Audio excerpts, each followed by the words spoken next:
let me give you a couple examples. Let's see how this works out, where the rubber meets the road, okay? I got three examples. The first one, kind of a case study here. It has to do with domestic violence that maybe spills over to the church. A couple is in a volatile relationship, very unstable. And the fellow's a military background, and in counseling, he says, I get so angry, I scare myself because I was trained to kill. And then the intensity of his anger is very much there. In discussing that with the elders of the church, the individual that was doing the counseling, it came up because he was quite concerned, should he report this or not? And they had a difficult time assessing how serious this was, or was it just him blowing off steam? And in the middle of that, one of the deacons volunteers, I have a concealed weapon permit, should I bring it? And then another one said the same thing. So how would you approach that kind of scenario?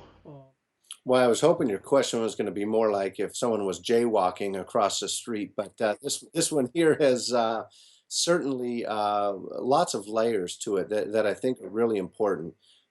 First, that comes to my mind is the issue of, and I'll work backwards if that's okay, Chuck. Um, is the issue of your church members, elders, deacons, or whomever in church leadership asking, should they or should they not carry their firearm? And this is a very politically charged topic as you get into gun rights, gun control. I have a very strong opinion and stance on that based on experience and training, graduating from the top command schools in the world, where we've addressed this very issue. And the parallel to the church that we like to compare to on the law enforcement side are schools, where there's just a lot of rules and issues going on there, but still a function that needs to happen. And the concept came up, should teachers start carrying firearms? Also along those lines, Chuck, are less lethal uses of force. And that's a really important topic. I've even broached the subject with my family. My wife, for example, isn't as comfortable as I am carrying a firearm everywhere, nor does she know what to do after you shoot the firearm. Do you handcuff the person? Do you detain them? How do you do these things? A great tool for that that everyone is familiar with is the taser. It's a less lethal use of force that maybe people are more confident using because they know the likelihood is less likely to kill than it is to incapacitate a person. So also look into those things as well. But also, when it's done, what do you do? Make sure that your staff members in the safety and security team know how to detain someone, are comfortable with that. Maybe a simple zip tie that you get at the stores that you see us use on the TV show Cops. That's real easy. You put it around their hands and you've at least taken their ability to cause further harm out of the way. Or handcuffs. But really working with your local law enforcement administrator to figure out what the best thing is to do and start that process, because as you can see, we're starting to peel the onion back and it's just deeper and deeper. Well, let's go back to the story, the example.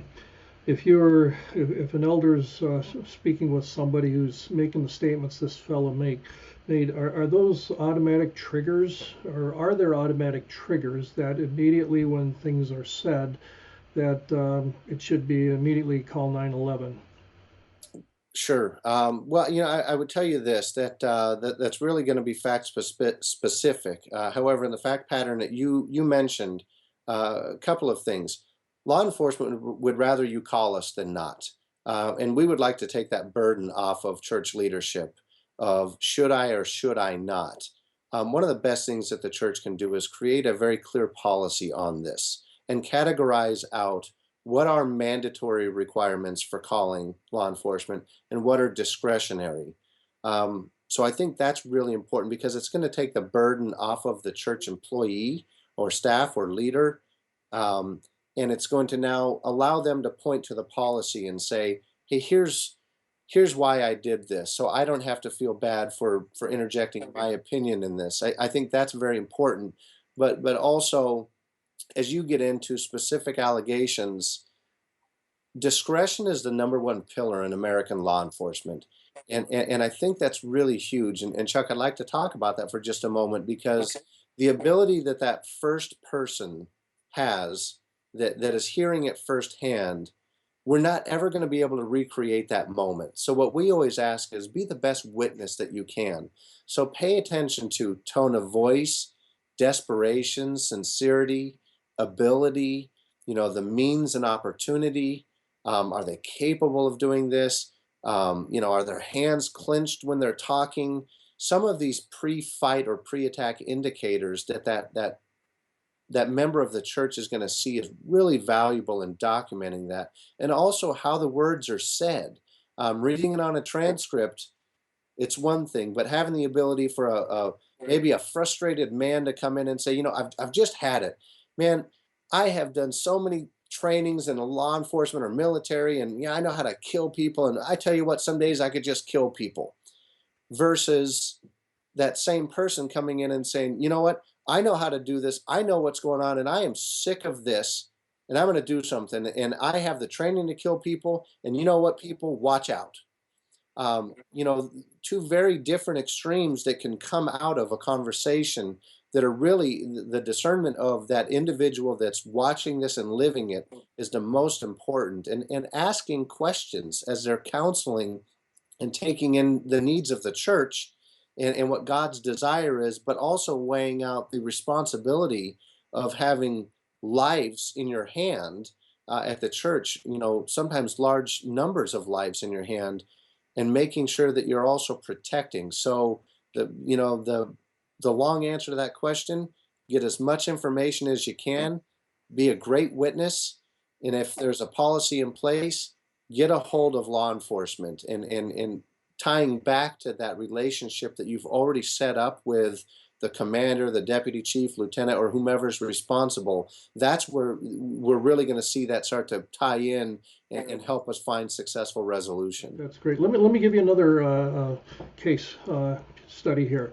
A teenager, he gets angry at his youth pastor and starts spreading the word that he molested him or her, or is taking sexual liberties. And you as a church leader have heard this. What do you do with that? I mean, we've all heard of the story of somebody who was charged, and news reports make it look like they kept turning a blind ear to it or a deaf ear to the situation. At what point do you involve the authorities on something like that, lest you be charged with covering up or trying to deal with something you're not trained to do? Yeah, there's a lot of variables in that really probably the best thing to do is just start parsing them out individually and assessing them and trying to break it down. It's the old how do you eat an elephant one bite at a time, and I can tell you that specifically with juveniles or non-adults, um, law enforcement and the criminal justice system treats that very seriously, as well as society and the headline test that we talk about.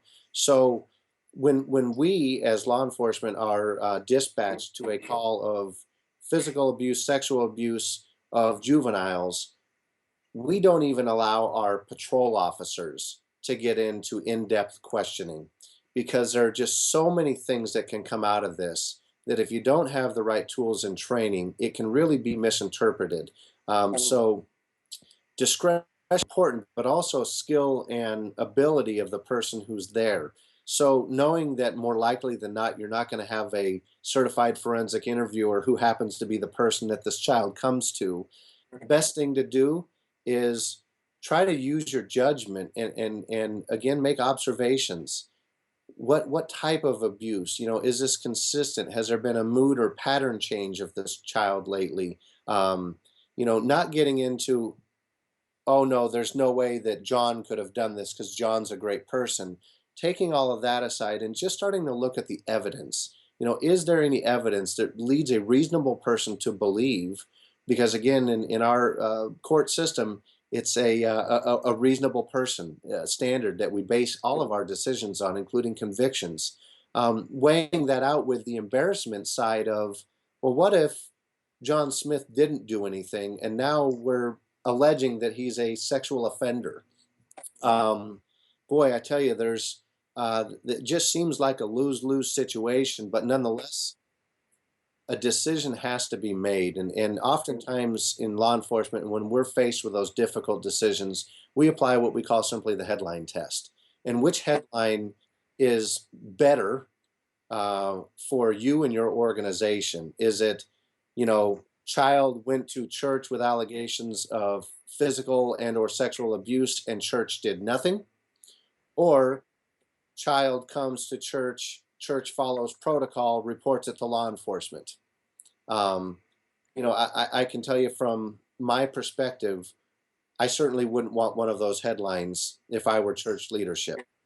And I think applying that simple standard is going to really go a long way of which headline do I want right now? I know neither of these decisions that I have to make are great, but which one is going to be the less impactful to everyone involved? I can tell you that a failure to act is never the right decision or option. Making a decision. We talk about in a tactical situation.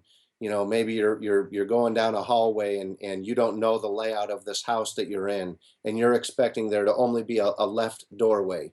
And when anxiety and tensions are high, and then you get to the end of this hallway and there's a right doorway and a left doorway. We always teach our officers and our rookies on the force, now's not the time to get into analysis paralysis. You know, don't fail to act. Pick one that swing big and own it. Pay a price for your principle.